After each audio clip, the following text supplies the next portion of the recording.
কিছুক্ষণ আগে তামিম ইকবাল একটা স্ট্যাটাস দিয়েছেন যে আপনাকে বলছেন ক্রিকেট দুনিয়ার সবচেয়ে আন্ডাররেটেড ক্রিকেটার।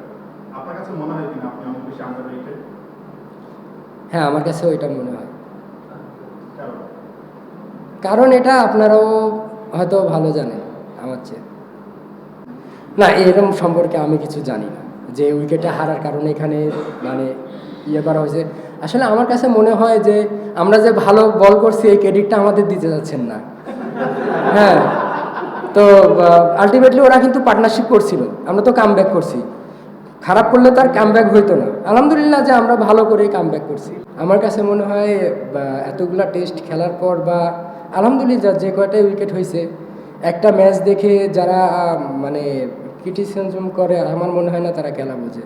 শেষ বলতে নাই প্লেয়ারদের মানে হ্যাট্রিক আসলে জীবনে বারবার আসে না, হয় না, একটু খারাপ লাগতে পারে, বাট আলহামদুলিল্লাহ যে টিমকে হেল্প করতে পারছি।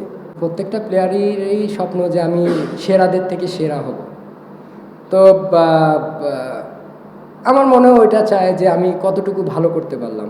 তো আসলে প্লেয়ারদের জীবনে সত্যি কথা বলতে কি স্যাটিসফ্যাকশন জিনিসটা আসে না যতক্ষণ না আমি অনেক দূর যাইতে পারবো। তো আমার ক্ষেত্রেও যে আমি চেষ্টা করবো যে যত দূর যাই আমার মানে সাকিব ভাইকেই ছাড়াইতে হবে।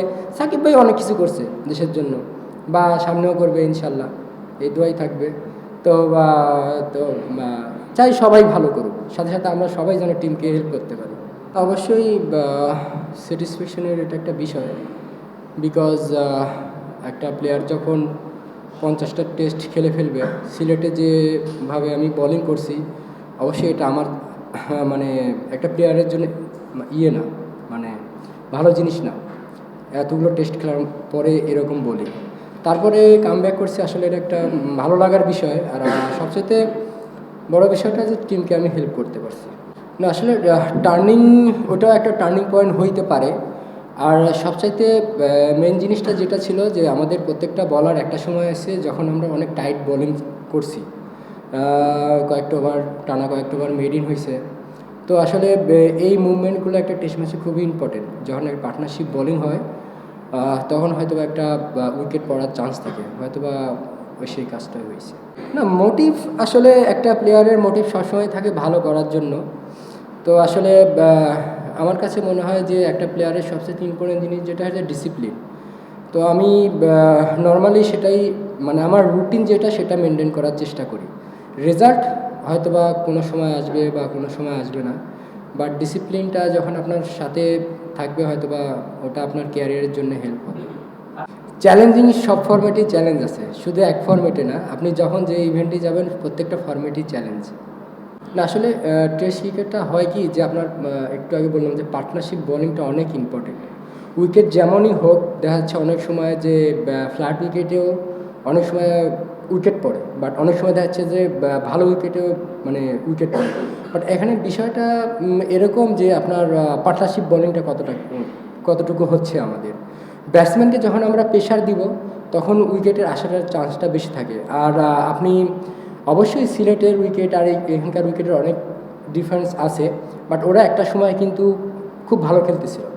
তো আমাদের তখন একটাই প্ল্যান ছিল যে আমরা মানে বাড়তি কোনো কিছু না করে আমরা যেন একটা ডিসিপ্লিন ওয়াইজ যেন তাদের রানটা আটকে রাখতে পারি। এবং এখানে অনেক সময় এমন রেকর্ড আছে যে 150-200 রানের পার্টনারশিপ হয়েছে, একটা উইকেট পড়ার পর সাথে সাথে 2-3টা উইকেট পড়ছে। তা আমাদের এইভাবেই আমরা আগাইছি আর কি। একটা সত্যি কথা কি যে একটা প্লেয়ার যখন অনেক দিন পরে ম্যাচ খেলে, পরপর ম্যাচ খেলে, তার জন্য পারফর্ম করাটা ডিফিকাল্ট। সেই জায়গা থেকে বলবো যে নাইম টিমকে অনেক বড় হেল্প করছে এবং খুবই মানে ভালো একটা সময় 2টা ব্রেক থ্রু দিছে, যেটা আমাদের টিমকে অনেক হেল্প করছে আর কি। না না না, বিষয়টা এরকম না। বিষয়টা হচ্ছে যে যখন একটা বলের সিম বা বল পুরান হয়ে যায় তখন এক ধরনের থাকে, আবার নতুন বল যখন হাতে পাবো তখন ইয়েটা আরেক রকম থাকে। তো সব কিছু মিলে যে আমরা যখন পুরান হয়েছে বল তখন আমরা কতটুকু রান সেভ করে থাকতে পারি, বা আমরা যখন নতুন বল পাবো তখন আসলে এরকম উইকেটে খেলাটা ডিফিকাল্ট। তো আমরা আসলে রানটা কন্টিনিউ করার চেষ্টা করতেছিলাম। হ্যাঁ, অবশ্যই তারা অনেক ভালো টিম। তাদের আপনি বোলিং লাইন আপ দেখলে দেখবেন যে তারা ভালো লাইন লেন্থে বল করে। সেদিক থেকে